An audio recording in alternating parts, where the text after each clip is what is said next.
Tá começando mais um Giro Total aqui no canal da CBN Floripa, no YouTube e também nas plataformas de áudio para você que gosta de curtir o conteúdo do Giro Total no formato podcast. Aliás, canal da CBN Floripa que tá com uma nova identidade visual bonitaça aí para divulgar a nossa nova frequência no 90.3 FM, já deixa salvo lá no rádio do carro também e se inscreve no canal da CBN Floripa se você ainda não é inscrito e também já aproveita e já segue, já que tô pedindo, vamos pedir também pro Instagram, segue a gente lá no @CBN Floripa no Instagram, acabamos de passar o número de 10 mil seguidores e querendo cada vez mais para que a gente continue com esse crescimento exponencial e você possa levar o nosso conteúdo para cada vez mais pessoas, sempre ao lado aqui da nata, do puro creme do jornalismo esportivo catarinense, começando com o tapa diferente da Jéssica Sescon. Tudo bem, Jéssica? Tudo bem, César, o Chico, o Faraco, bora lá fazer mais um Giro Total essa semana.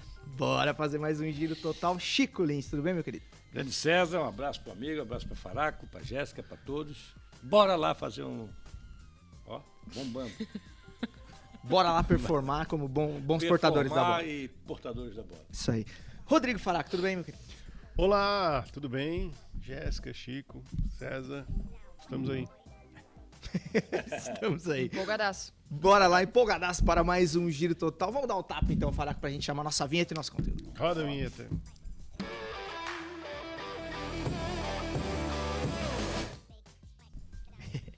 Dando início nos trabalhos de hoje, então, vamos chamar o nosso primeiro tema, lembrando para você deixar o seu joinha se você não deixou ainda, porque daí o algoritmo do YouTube entrega o conteúdo para mais pessoas vão ter acesso ao conteúdo do Giro Total. Por favor, vamos lá, Jéssica.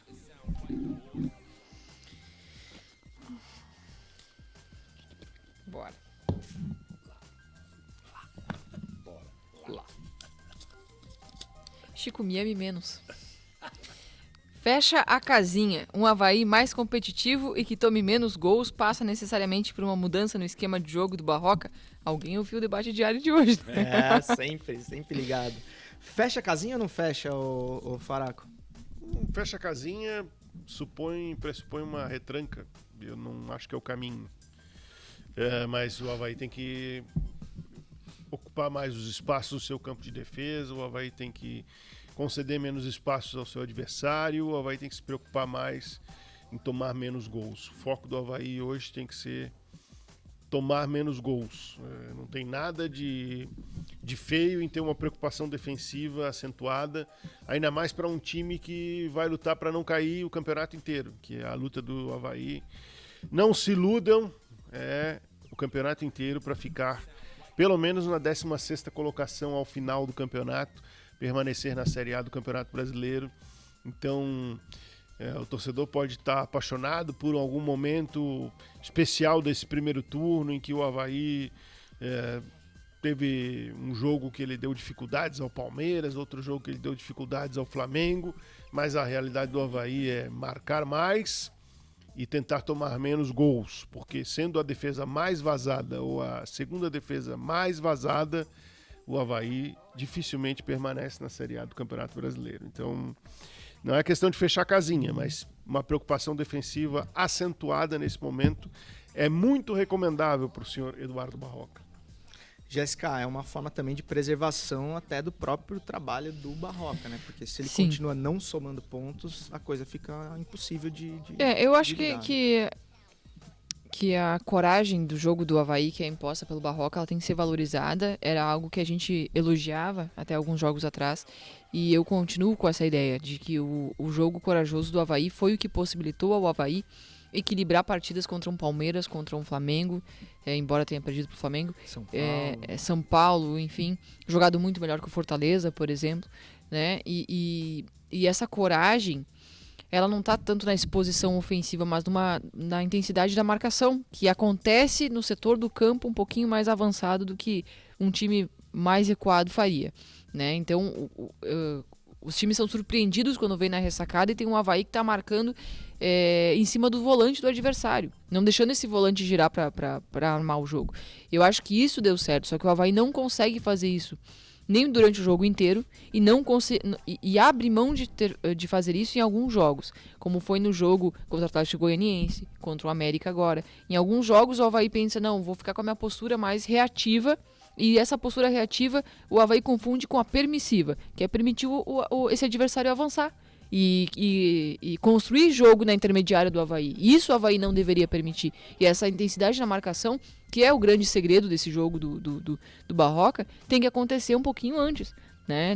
No momento anterior do jogador mais técnico do adversário pegar essa bola e girar de frente pro gol do Avaí. E eu acho que o sucesso desse esquema do Barroca, ele só acontece quando tem uma marcação implacável. Só que o Avaí não tem conseguido fazer isso. E nas variações de quando o Avaí precisa variar os seus jogadores porque alguém está lesionado ou suspenso, não consegue manter esse jogo. E aí eu acho que entra um pouquinho do Barroca. Até que ponto ele sustenta esse jogo dele, que é um jogo muito legal, desde que o Avaí consiga manter uma marcação implacável. Então, se o Avaí não consegue manter, aí eu acho que ele tem que pensar em alguma alternativa ou botar o pé no chão, dar um passinho para trás e ver o que o Avaí é capaz de fazer. Agora, não acho que o Avaí tem que mudar sua característica de jogo, mas o próprio Barroca tem que fazer alguns ajustes no meio para conter esses espaços.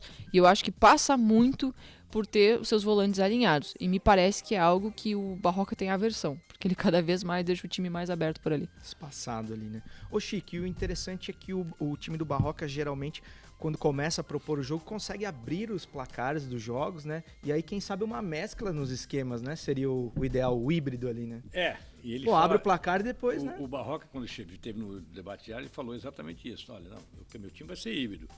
Em determinados momentos dos jogos nós vamos pressionar, outros nós vamos baixar as linhas e jogar em contra-ataque. Por exemplo, foram 4 jogos que o Avaí começou na frente e tomou a virada. Em nenhum desses 4 ele utilizou essa estratégia. E tem jogadores para isso. O Pote, é um jogador que faz bem a questão do contra-ataque. Agora com o Natanael também acho, não é velocista, mas faz.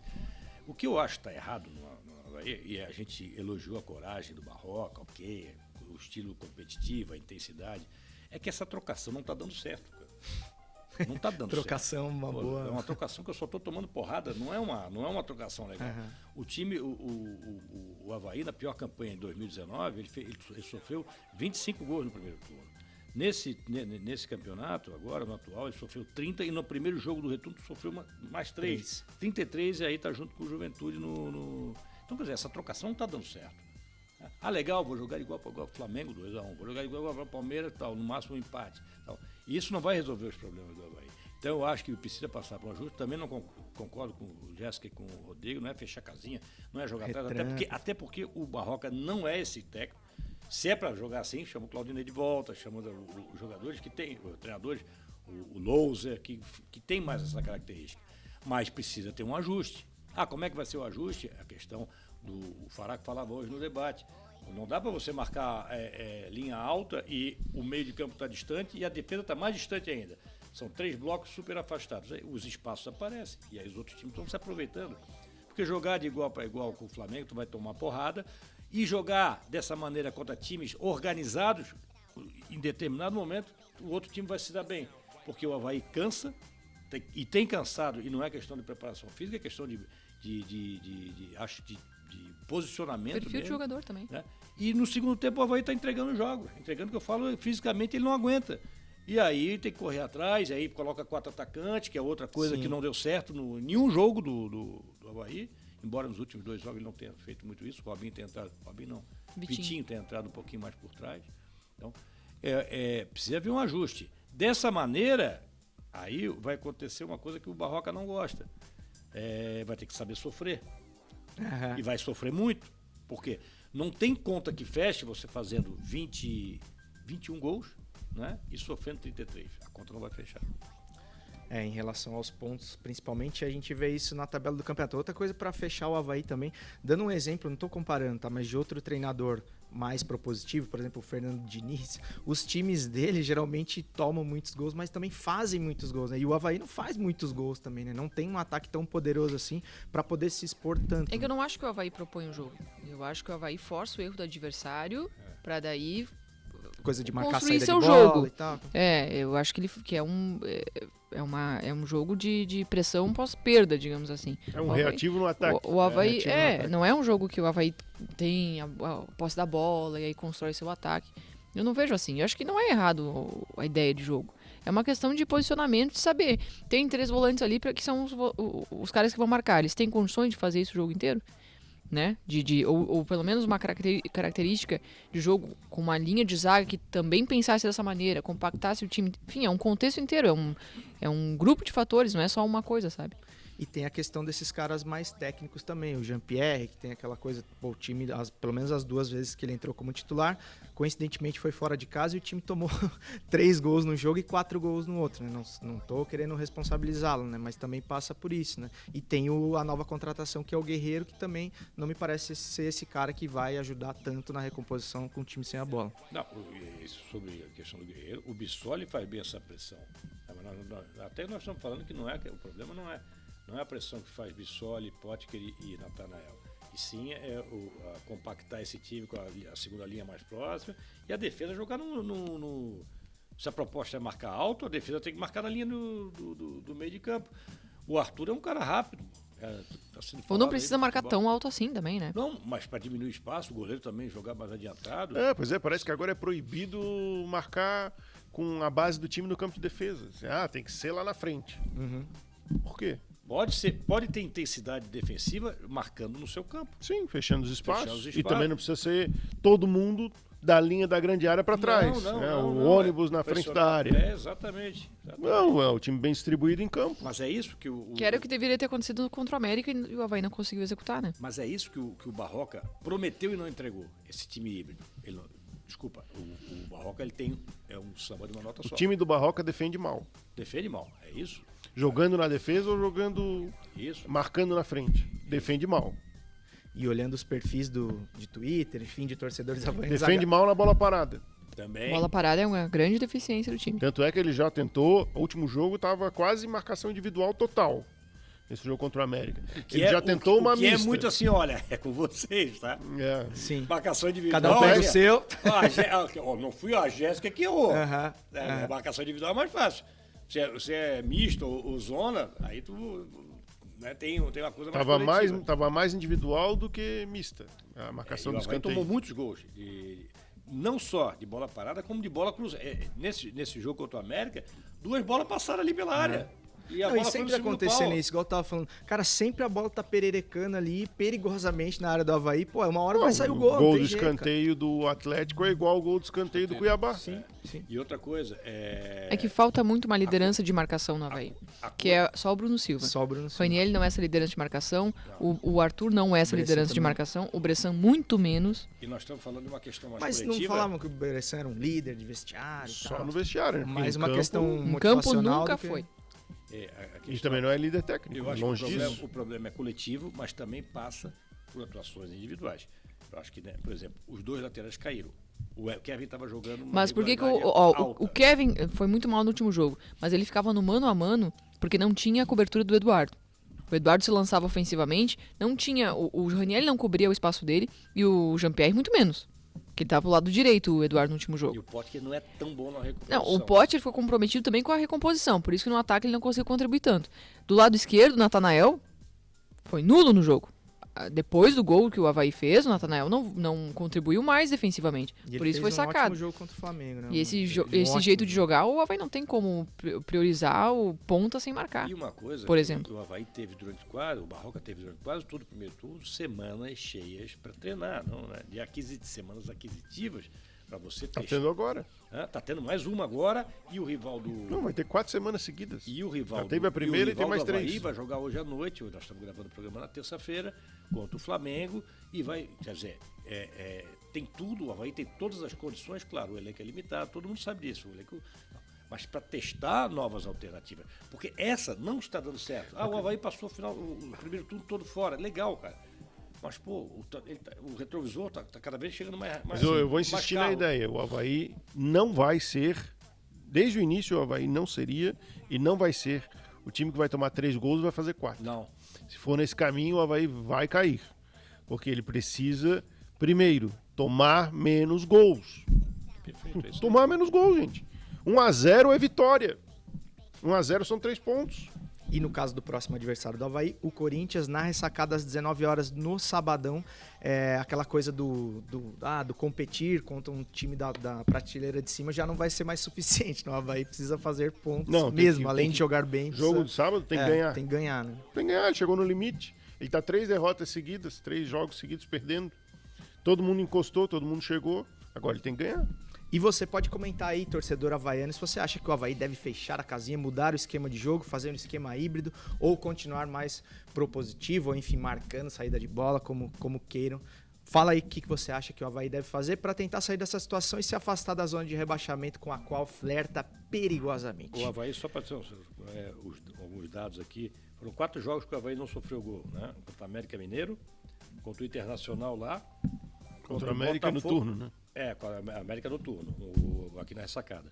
Contra o Santos e contra o Botafogo. 1-0, 1-0, 0-0 e 1-0. Né? Aí, ó. 1-0. 1-0 garantiu. É isso, cara. E nesses jogos foram 10 pontos de 12. Próximo tema. Rodrigo Faraco, por favor. Eu acho que a gente vai falar do Figueirense. Periga ser. Não fala pra tu ver. Não vou nem olhar, mas... Desconfiança. Ai, tira Caio Castro. Aí, ó. Ó, Que aí, é Figueira. Olha, sensacional. Isso. O cara é bom Figueira. demais. Cara, a vida tem umas Mão de ouro. coincidências. Que realmente... Mão de ouro. Ó, chega mesmo. Casa cheia. O Scarpelli lotado como no último jogo será o fator preponderante da subida ou não do Figueirense para a Série B? Jéssica Sescon, um cenário no Scarpelli domingo à noite de cinema, de final de campeonato. Isso vai fazer a diferença entre o Figueirense permanecer na Série C ou subir? Muito legal, né? Eu fiquei, Demais, né, eu fiquei impactado quando vi a quantidade de torcedores, porque acho que a gente imaginava, em torno de 10 mil, né? É muito legal ver, isso relembra para todo mundo a força que tem o Figueirense e aonde o Figueirense deveria estar, que não é na Série C, enfim, como a torcida faz a diferença, né? Que é uma torcida enorme. Agora, eu falei lá quando o Figueirense estava mal, teve um jogo que a gente fez lá no Scarpelli e eu vi a torcida criticando o time, o Júnior Rocha e alguns jogadores desde o início da partida, porque o time estava jogando muito mal. Acho que foi contra o Ferroviário, se eu não tô enganado. E o time tava errando demais. Pode ter sido o Remo. Saiu errando um monte de passe. E aí essa 0 a 0, né, pressão da arquibancada, ela afetou demais os jogadores. Demais. Eu até comentei no debate como esse time, ele é um time facilmente influenciado. Suscetível à pressão, para bem e para mal. Quando vem aquela cobrança, o jogador, o time do Figueira sente. Dá pra ver que se atrapalha e tudo fica muito mais difícil. Mas quando a torcida pega junto, o time também sente. Porque eu vi jogos em que a torcida começa a cantar. Acho que foi contra que o Figueirense fez o gol no final. Acho que esse foi contra o Ferroviário. E aí, quando a torcida começou a empurrar, aí o Figueirense fez o gol, sabe? O Figueirense melhorou no jogo. Então é óbvio que a torcida no Scarpelli faz muita diferença de fato. Ela faz o time jogar ou ela deixa o time mais nervoso. E esse time sente para bem e para mal. Então acho que o fato da torcida estar pegando junto agora, nessa reta final, quando o time correspondeu em campo, é assim, determinante para que o Figueirense consiga garantir essa vaga, que está já prestes a garantir, e depois subir para a Série B. Ô Chico, o que você acha que deu essa mudança de chave na torcida do Figueirense? Porque realmente foi um público surpreendente. Tu acha que foi essa recente fase boa de 2 vitórias em casa foi, e tal? Também. Eu acho que também o público, o torcedor, ele sentiu que era o momento de estar ao lado do seu time, da importância do seu apoio nessa reta final de primeira fase, para estar na segunda fase, né? E o time correspondendo mais dentro de campo, 2 vitórias seguidas dentro de casa, um empate fora, uma formação um pouco mais de qualidade, mais criativa. Eu acho que tudo. E também o bom trabalho da diretoria no sentido de reaproximar o torcedor, né? Essa diretoria tem acertos e erros, como todas, mas o pessoal conhece um pouco mais o trabalho. Os caras já fizeram um bom trabalho lá atrás. E isso aí dá um pouco mais de confiança para o torcedor abraçar a causa, né? E até eu até chutei, né? Eu confesso para vocês, semana passada, eu quero ver 10 mil. E eu não acreditava que ia ter 10 mil, tá? Era mais de botar uma pilha eu tava botando uma pilha, porque, tem que ter 10 mil.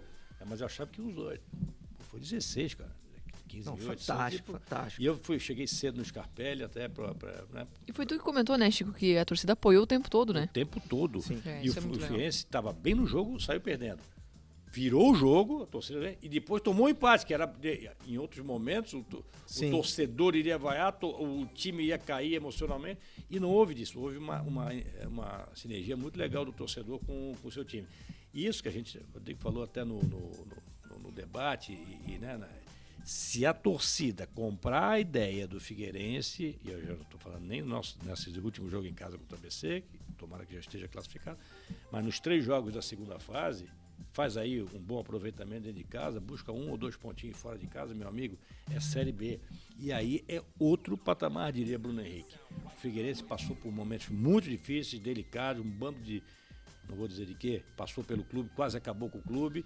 Então é o momento, porque ano passado a gente não sentia firmeza no Figueirense, disputando a Não Série. deu liga, né? Não deu liga. E o torcedor não acreditou. Não, eu acho que o Esse time ainda é ano muito tem um machucado, né? Era uma coisa muito Sim, assim... Putz. E mesmo, pô, o Figueirense não jogava nada. Assim, nada cruzando em proposta. Esse ano, com erros e com acertos, tem uma proposta, o Júnior Rocha tem uma convicção, às vezes é um pouco teimoso, como quase todo treinador, tal, mas eu acho que o time achou um caminho e aí o torcedor comprou a ideia. Tomara que continue assim, porque aí o Figueirense fica mais forte. Tomara. Ô, Faraco, mas esportivamente, como o Chico estava citando aí, o time ainda comete muitos erros, né? Tomou aquele gol de pelada ali no começo do jogo, depois cedeu o empate, virou, cedeu o empate novamente. Enfim, às vezes o Figueirense parece ter mais sorte que juiz. Não sei se você pensa Não, assim. mas eu acho que o Júnior Rocha fez uma escolha certa, né? Ele apostou na qualidade dos jogadores de meio de campo, gerou uma exposição maior no time dele, mas ele não tá jogando a Série A, né?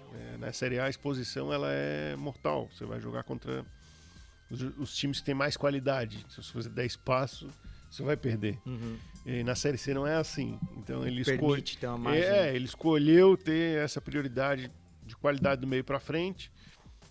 Tem um pouquinho menos de recomposição, de marcação com o Léo Arthur, com o Bassani, mas está colhendo surdos. O Figueirense, ao contrário do Avaí, o Figueirense na Série C pode ser o time que vai tomar 2 gols e vai fazer 3, como aconteceu nesse jogo contra o São José. É curioso, né? Porque quem está ouvindo vai dizer, o Faraco é um incoerente, mas a gente está falando de 2 divisões completamente diferentes, né? Em que os jogos são mais abertos, em que um pouquinho de qualidade pode fazer mais diferença, em que você dá espaço para o adversário, talvez não te dê tantos problemas assim, né? Você pode correr um risco maior. Eu acho que foi o caminho do Júnior Rocha, porque se a gente pegar a partir do momento que ele começou a abrir mais no meio de campo, ele teve 3 vitórias em casa e um empate fora de casa. Ele teve 10 pontos somados em 12 pontos disputados e foi arrancada para a classificação. E fazendo mais gols, né? Porque o Figueirense não fazendo fazia mais gol gols. de jeito nenhum. Exatamente, o Figueirense tinha um sofrimento no 0-0. A Jéssica citou alguns jogos aqui, a gente viu Confiança, foi um bombardeio 0-0. O Remo não foi um bombardeio, mas um 0-0 arrastado. O Figueirense não fazia gols, aí de repente contra o Campinense 4 gols, contra o Botafogo 2 gols, contra o São José 3 gols. O time passou a fazer gols, por quê? Porque teve essa exposição maior do meio para frente. Valeu a pena para o Figueirense. Agora, vai valer a pena ali na frente, na hora de decidir? Bom, aí entra esse fator aqui que a gente está discutindo como premissa dessa parte do Figueirense. Com o estádio cheio como foi, se a torcida do Figueirense estiver como esteve contra o São José, aí eu apostaria nesse time aí, nesse time agressivo, nesse time que vai para dentro do adversário. Aí acho que a liga pode continuar e o Figueirense pode buscar o que ele precisa, que são as 3 vitórias em casa na fase decisiva. E eu acho que esse... Perdão, gente. E eu acho que esse jogo contra o São José vai marcar essa arrancada, sabe? Aquele jogo de arrancada, de virada de chave, porque realmente o comparecimento da galera no Scarpelli foi impressionante. Próximo tema para o nosso giro... Chico, desculpa, eu já ia abrir o portal. Não tem problema. Libertas. Ixi. Corinthians e Flamengo hoje nem sabia, cara. Corinthians e Flamengo, Atlético Mineiro e Palmeiras, sairá daí o próximo campeão da Taça Libertadores da América? Sairá daí, Chico? Muito provável, provavelmente. Né? Muito provavelmente. Quem é a outra? Vélez e O Vélez Tajeres. Estudiantes e Atlético Paranaense. O Vélez fez um bom campeonato, mas eu acho que o campeão sai desses 4 aí. Palmeiras e Flamengo um pouco mais favoritos, né? Porque o Flamengo em si reencontrando ou se encontrando com o Dorival Júnior, o Palmeiras muito sólido, o Atlético em queda livre, né? E agora com o Cuca, mas não vai ser assim num passe de mágica que o Cuca vai chegar assim, vamos arrumar o time certinho, e vamos fazer uma boa Libertadorzinha, vamos ganhar um joguinho, não vai ser assim. Então, Aliás, o Cuca deu um turbo no gel na volta dele, você viu? Ele tá parecendo o Bozo. Quanto bem menos lambidinho cabelo, aqui. quanto menos cabelo, mais gel. Eu vou pedir pro Everton Ribeiro fazer uma indicação pro Cuca. Pois é, o Acabar com aquela careca Everton cabeludo ultimamente. Voltou a jogar bem por causa do cabelo, eu acho. E ali tem o golpe, né? Ali... Não, ele fez um implante. Ah, ele deu. Fez, ele plantou Nas ali, férias. plantou uma graminha ali, eu vi. Sim. Recapiou. Deu uma ajustada ali no telhado. Mas eu acho que o Flamengo e Palmeiras, para mim mais favorito no confronto contra o Atlético, e o Flamengo um pouquinho mais favorito em relação ao Corinthians. Mas, cara, são 4 Jogos grandes times do futebol brasileiro e, cara, não será surpresa o Corinthians e o Atlético passarem. Mas o campeão sai daí. Lembrando que o nosso vídeo sai agora às 7 da noite, hoje, terça-feira, e às 9h30 tem o primeiro desses confrontos Corinthians e Flamengo. Jéssica, você consegue ter um pouquinho de...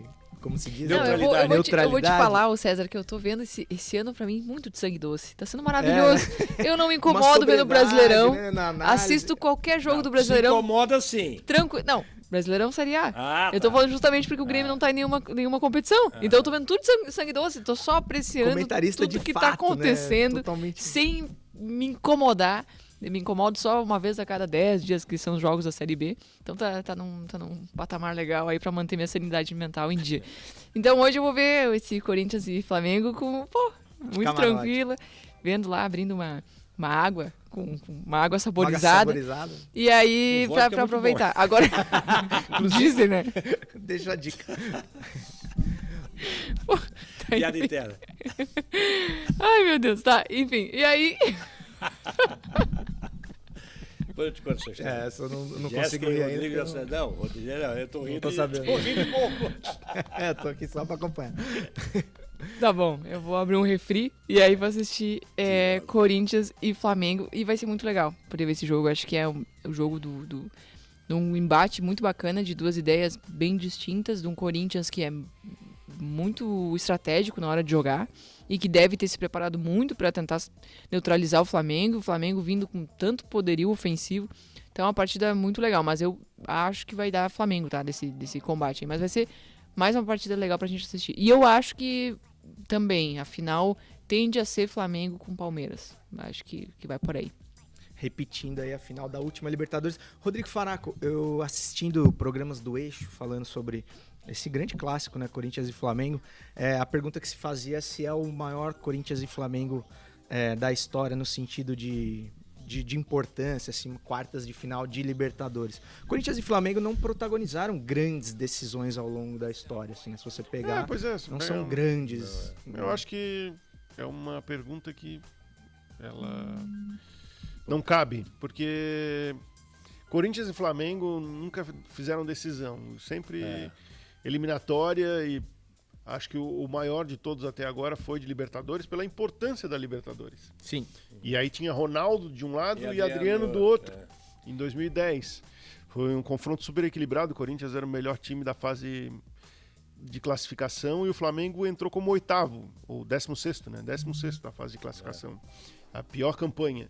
E aí o jogo no Maracanã teve uma chuva daquelas... torrencial. Que não tinha jogo, o Flamengo ganhou com gol de pênalti do Adriano e depois na volta o Corinthians ganhou 2-1 e o gol do Wagner Love levou o Flamengo para as quartas. O Flamengo foi eliminado depois pela Laú, Universidade do Chile. E eu acho que esse é o maior de todos, pela Libertadores e pelos dois protagonistas, um de cada lado. E esse de agora, acho que é um grande confronto, mas tem tudo para não ser assim marcante para a história dos dois. Porque quem se classificar vai ser a passagem na tentativa de mais um título de Libertadores, e quem ficar, vamos para a próxima e um abraço, né? Então, mas claro, tem grandes protagonistas dos dois lados. Eu sou um fã do trabalho do Vitor Pereira. Falava aqui no início do ano, nesse programa eu falei, o Corinthians, portugueses e abra tal. um olho com o Corinthians, que tem bom treinador, tá fazendo contratações de alguns jogadores interessantes. O Corinthians não joga um futebol vistoso, mas é um futebol estratégico, prático, de resultado e competitivo. E é o vice-líder do Campeonato Brasileiro. Isso. E chegou onde ninguém imaginava na Libertadores, quartas de final. E acho que tá bom, né? E pode, pela estratégia, mesmo não Pode. tendo tanto time quanto o Flamengo tem, que eu acho que não tem, passar. Mas depois não pode reclamar do time retrancado que não deixou o Flamengo jogar. Não pois pode. O Corinthians vai fazer linha de 5, pode ter certeza. Eu sei que vai. Não, E mas é eu acho justo, que faz é do parte do jogo. jogo. É o jogo, sim. Aliás, Só que assim, ó, de gosto, eu posso gostar mais ou gostar menos. Eu gosto mais do time que ataca. mas pra ti é favorito o Flamengo também, mesmo porque se você olhar a O tabela, Palmeiras tá à frente é do Flamengo favorito no brasileiro, mas e o Flamengo é favorito. o histórico recente aí do Flamengo mostra um time numa melhor fase, numa recuperação, enfim. Vai ser um jogaço. Vai ser um jogaço, vai ser 2 jogaços. E o começo dessa história a gente vê hoje às 9h30 Engraçado, né? Que no e ano amanhã. passado o Atlético era favorito contra o Palmeiras. Sim, o Palmeiras. Esse ano o Palmeiras é favorito contra o Sim, o Atlético. Palmeiras se fechou, jogou por uma boa. Lembra que o Atlético fez 1-0, o Abel agachado assim, só foi calma, que a gente. Aí continuamos precisando de um gol. Lá fizeram o gol e eliminou. Calma que a gente combinou aquele lance do Combinou Verón aqui, com o gol do Dudu e vai dar tudo certo. Isso. Eu sou bom pra... Bom para caramba. Bom pra caramba. Aliás, bom pra caramba seria se você deixasse os seus palpites aí para as quartas de final da Libertadores, Corinthians e Flamengo, Palmeiras e Atlético Mineiro. Os outros jogos eu não vou me lembrar. Por favor, me ajuda. Estudiantes e Atlético Paranaense, Tadieres e Vélez. É isso aí, deixe seus palpites aí, a gente comenta e repercute na semana que vem no próximo Giro Total, onde vão ter os jogos da volta. Só para completar, quem sair do Corinthians com o Flamengo pega ou Vélez ou Tadieres. E quem sair do Atlético com o Palmeiras pega ou Atlético Paranaense ou Estudiantes. Aí, ó, um novo entroncamento Cap. da fase segunda. Vai dar cap? Teria Vai chance. dar cap. Acho que vai dar cap. Teria. Atlético- Não é minha torcida para que dê cap. Atlético Eu acho que vai dar Paranaense, cap. Eu não torço. Não, também não. Mas... Estudiantes é o Brasil na Libertadores. Ó, Questões particulares. Quanto tempo que nós temos aí, seu Acho Leandro? 34? Finalizamos por aqui? Acho que tá Beleza. bom, ficou bom. Ficou muito bom o programa. Presta atenção aí. Você concorda com o Chico Liz? Deixa aí nos comentários também. Se você tá curtindo o Giro Total, dá um feedback pra gente, vale cornetar também. Estarei lendo ali todos os comentários e sempre atento. Se ao que fizer um vocês... pix, a gente conta a história da tenho água uma- saborizada. Olha, um vamos começar desafio. a fazer um superchat. É, Ó, mano. Eu tenho um Superchat. desafio e uma tarefa para vocês, tá? Final de semana começa a Premier League. Pô, isso vai ser Assistam pra gente conversar na semana que vem. legal. Ah, isso é uma boa. Ah, show de Eu bola. acho que a gente podia. Porque, engraçado, né? Muita Sim, gente. mas a gente fala gosta assim, de- Pô, vocês têm que falar de Avaí e Figueirense. Claro que o nosso principal assunto sempre vai ser Avaí e Agora, Figueirense. o E não Chico vai disse- deixar de ser.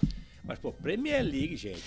Não dá pra ignorar Pô, o que tá é- acontecendo. Não é que é Champions League. Premier League é prévia de Copa, gente. Assistam os Não, e jogadores que muitos vão estar na jogadores do Copa do Brasil Mundo. estão lá. Muitos jogadores que vão jogar a Copa do Mundo estão lá. A gente precisa ver, Já se preparem que a gente vai falar muito mais de Premier League do que do resto. É.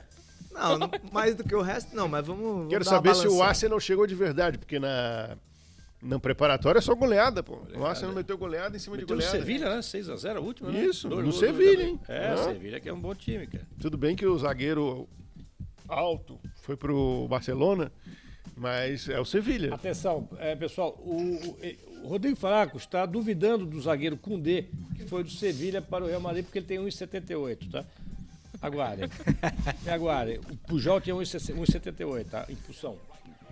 A velocidade. Não sei.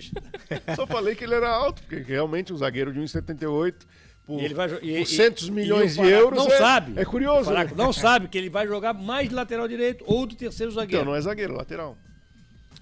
Enfim, Obrigado. pega essa treta aí. Meu seguidor. Jamais vou tomar água saborizada na tua casa. Duvido.